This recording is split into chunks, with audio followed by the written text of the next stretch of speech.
Now, when ChatGPT hit in 2022, that kind of changed the game because it was like, oh, wow, I can just write really, really fast with this.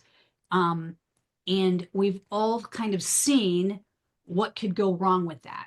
Contractors were thrilled because the content they could generate so quickly reduced the time they spent writing so they could just crank out proposals. Now, the federal agencies were not so happy because they got a flood of low quality, generic, non responsive proposals. Some of them had duplicate content from separate companies.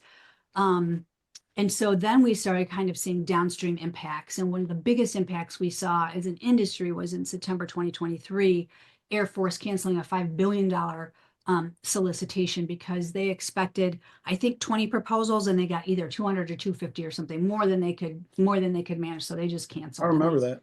That's kind of, I yeah, remember. And bad that for. wasn't the only one. No, there's been more cancellations. Yeah, it's really interesting. Different agencies are using it differently. So some of them are using it just to detect duplicate content so they can disqualify. Some of them are using it to detect proposals that are non-compliant, maybe formatting wise and things like that, so they can disqualify faster. None of the COs or other panels I've served on where there's government officials, they're not using it to evaluate the writing because they want the evaluation panel to do that, but they're using it in the earlier stages to help them kind of kick out non-compliance.